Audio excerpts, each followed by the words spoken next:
Hello, Apostle Jeremy Scott Gibbs. This is your HFTC update and encouragement for the month of June. Technically, we'll call it the month of June and the month of May.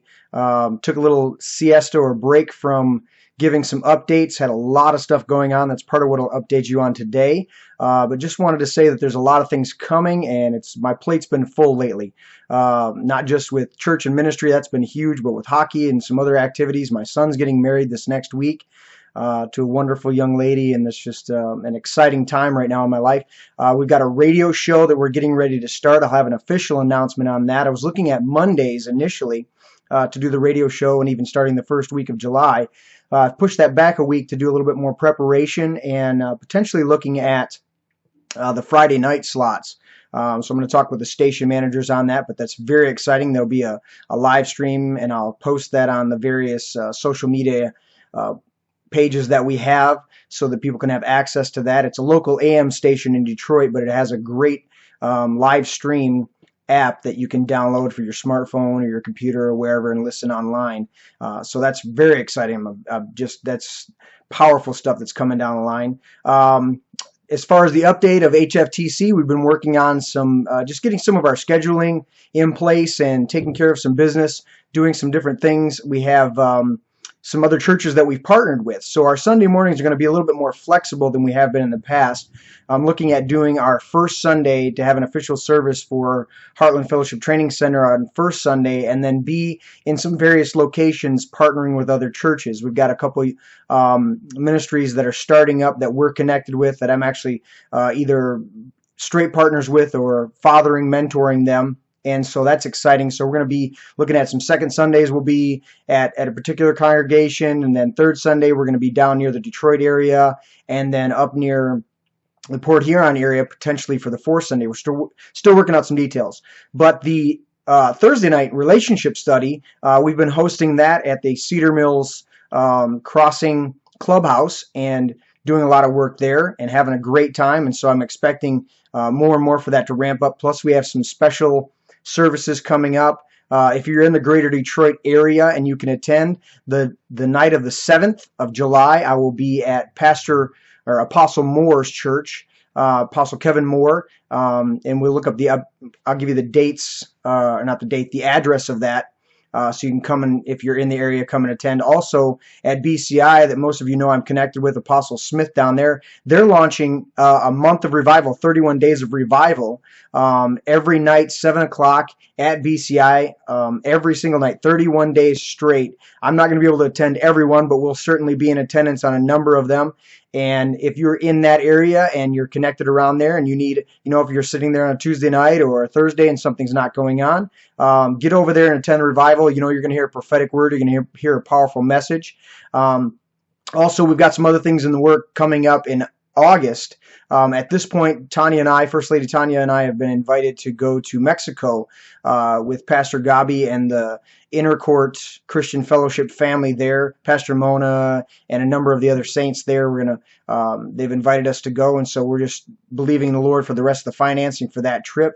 And on that note, if you're listening and the Lord's speaking to you about partnering with us, partnering with me, or partnering with Heartland Fellowship, same thing. Heartland Fellowship Training Center and the greater family here, or partnering with me as I, number one, step into this venture of the radio program. There are some costs, and I'm looking for partners to help underwrite that cost. And if the Lord's leading you in that way, there's some donation buttons that I've put on both our Facebook pages, and they lead you to a PayPal location, and you just have to do a little login there, and then you can help us with some donations. So if the Lord's speaking to you on that level to be a partner with us, we much appreciate it, and thank God for you that you step up and do that. I always look at that as some of the encouragement is that it says, good measure, pressed down, shaken. Well, the first word's give.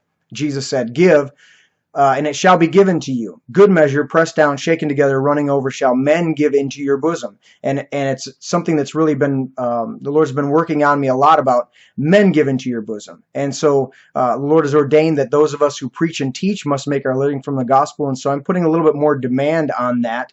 Most of the stuff that we have, the YouTube stuff and and some of the teaching series.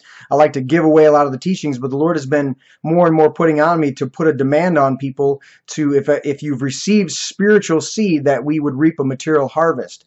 And so I'm putting that out there for a number of people. I know we got a lot of subscribers to the YouTube and a lot of other things. And if the Lord's leading you, again, it's not of guilt or obligation, but if the Lord's leading you, the Lord's speaking to you to partner with us, we've made that opportunity available. In the past, I haven't always have those donation buttons or things available, so people sometimes didn't know where to give or how, when could they connect and give with us. Also on that note, we've been working on some websites, getting some stuff squared away. I don't have the websites that I want at this time, but we're definitely working on some websites because the radio show is going to have an archive.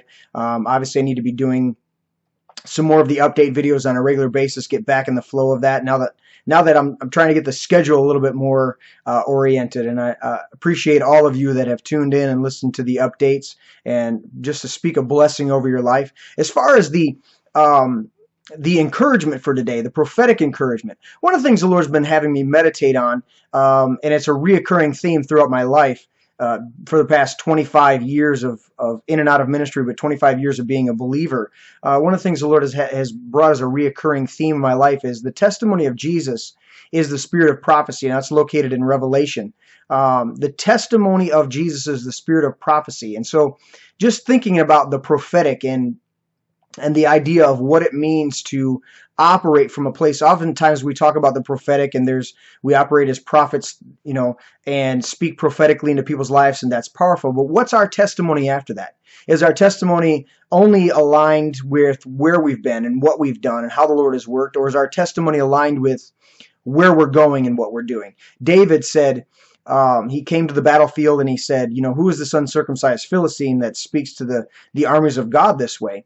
And he says, I've killed the bear and I killed the lion with my bare hands. The Lord delivered them, and the Lord will deliver this Philistine into my hands. He was citing the past, but he was proclaiming. His testimony was a proclamation. It was a prophetic word for what he was about to do. Now, most of us know out of Romans that for we know that in all things God works out everything for the good of those who love God and are called according to his purpose. So there's this aspect we know of what God has done for us, and that's powerful. That's something to build on. But really, I look at this testimony aspect and think, in the church, are we talking, the crux of it, the core of it is, are we talking more about where we're going and what God has said to us? Faith comes by hearing. Faith is the evidence of things hoped for, the substance of things not seen. Faith is looking into the unseen realm and knowing where we're going, what God has said to us. Write the vision, make it plain on tablets so that the herald may run with it. Are we talking more about what God has done or what God is doing? And that, to me, is the prophetic encouragement for today, is what is the Lord saying to you? What's the Lord been pouring into you? And where are you headed? That's more powerful than where you've been. Where you've been is great. It's a building block. It's certainly a testimony to those that need to hear that word timely. But what's on your lips should be where you're going, where God's taking you, what God's doing with you. That's why I like to get on here and give you a little bit of an update, but really the update's talking about an update of what we're doing, where we're headed, where we're going. Radio show. I know some television things are coming out of that. There's also, with the revival at BCI, there's going to be from the 20th to the 25th, I think, or the 26th, that full week is going to be Young Guns 2, which I participated in the first time and have been asked to participate in again. That's powerful, where young ministers get an opportunity to flow in the anointing and calling of God in their life. It's a time to really showcase them and allow them to shine in the gifts that God has for them before they take on full-time ministerial responsibilities in many cases. But that's just what God is doing, is where we're heading. That should be the most profound, because what you look at becomes manifest. What you focus on becomes your reality. And so if we're looking at the past, it's not to say that God can't still move us, but if we're being led by the Spirit, leading of the Spirit, just that idea of being led is a forward motion. And Paul said, forgetting that which is behind and straining toward that which is ahead. And he said, I even consider everything rubbish or dung, that I may gain Christ and be found in him. So where's your testimony? What are you looking at? Where's your focus? That's my challenge for you today. Listen to the heart of God. Hear what the Spirit is saying. In Revelation, it talks about that. He who has ears to hear, let him hear what the Spirit is saying to the churches. Well, I challenge you today. Hear what the Spirit of God is saying to you.